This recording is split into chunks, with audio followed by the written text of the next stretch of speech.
Chuck Norris couldn't or wouldn't do. The 86-year-old, long deemed invincible, has died suddenly, leaving his legion of fans in shock. He posted a workout video on his 86th birthday, throwing punches in the Hawaiian sun, looking nothing like a man with 9 days left to live. 9 days later, the family that had spent years denying internet death hoaxes about him had to write a real one. And when financial reporters finally added up everything he was quietly sitting on, the numbers stopped a lot of people mid-scroll. $70 million, a Texas ranch the size of a small town, a water company, decades of royalty checks, and one buried family secret that changed how millions of fans saw him the moment it came out. On March 19, 2026, Chuck Norris was rushed to a hospital on Kauai, Hawaii, where he and his wife Gina had a long-time oceanfront home on the island's north shore. He had been vacationing there. Within a short window after that emergency, he passed away at 86 years old. His family did not release a cause of death.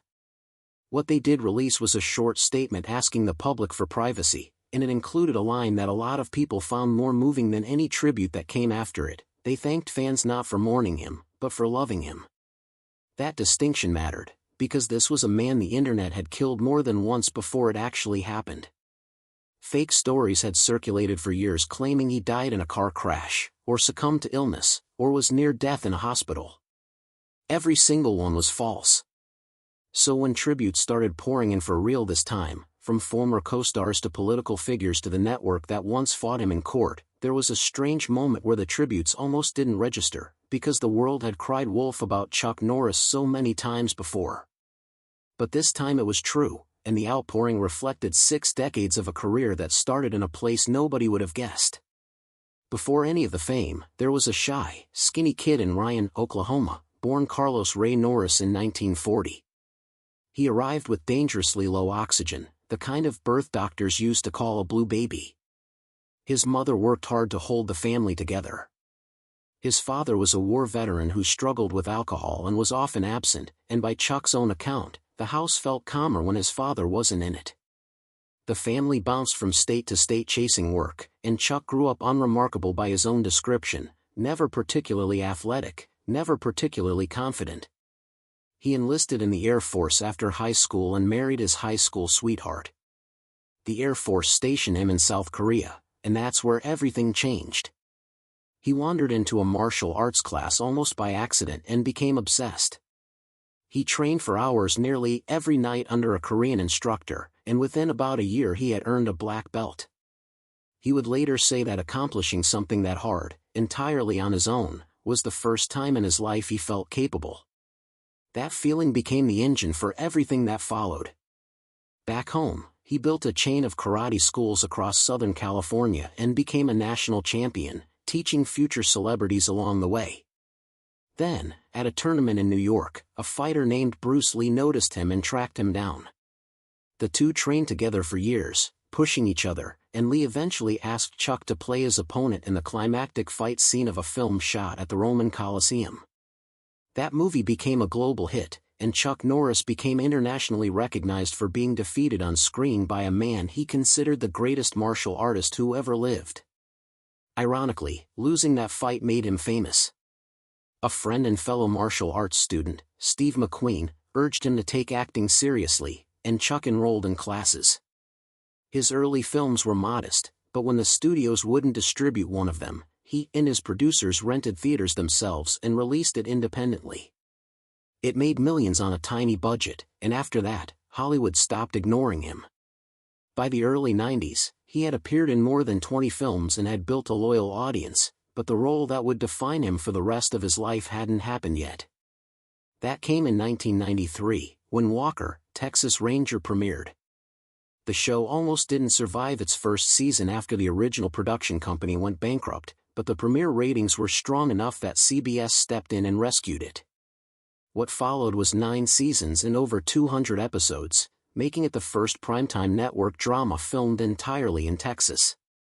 Chuck controlled the creative direction through his own production company, insisted on clean, values-driven storylines, brought his brother on as a producer, and even sang the theme song himself. His per-episode pay was substantial, and his contract entitled him to a real percentage of the show's profits.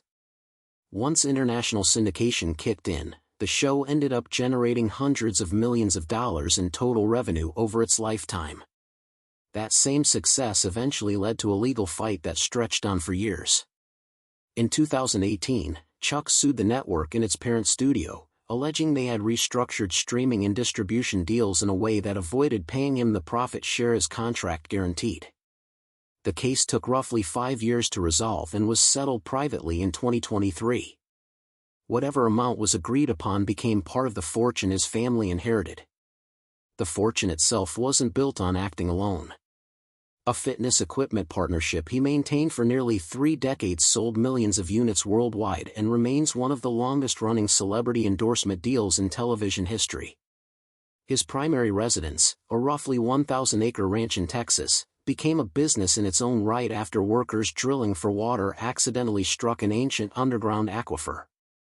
That discovery led Chuck and Gina to launch a bottled water company that now sells across the country, with Gina holding a majority ownership stake and serving as its CEO, meaning that piece of the business stays firmly in her hands no matter how the rest of the estate is divided. Add in the Hawaii vacation property, decades of film royalties, book income, and endorsement fees, and financial outlets landed on a consistent estimate, approximately $70 million. No public will has surfaced.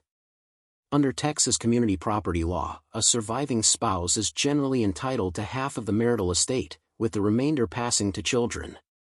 Chuck had 5 children across 2 marriages and one relationship that stayed private for decades.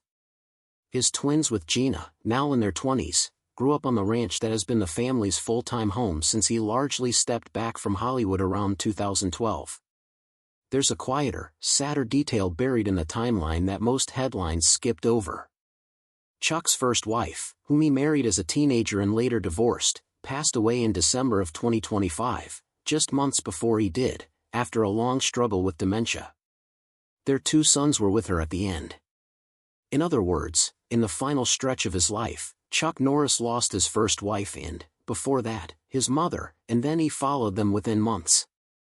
That context doesn't erase anything about who he was, but it adds a weight to the family statement thanking fans for loving him rather than simply watching him. And then there's the secret that stayed hidden for nearly 3 decades.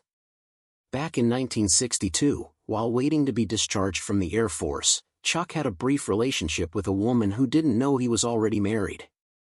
That relationship produced a daughter, born in early 1963.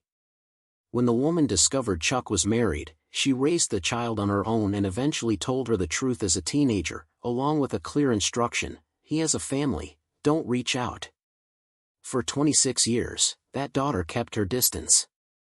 It wasn't until Chuck's first marriage ended in 1989 that she finally wrote him a letter.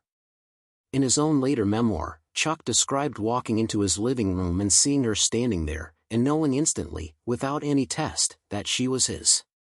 Both of them wept. He later put it simply: there might be people who become parents by accident, and he was one of them, but there's no such thing as an accidental child.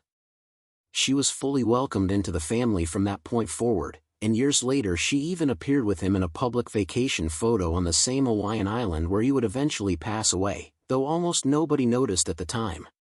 There's one more chapter of his life that says as much about his character as any film role did.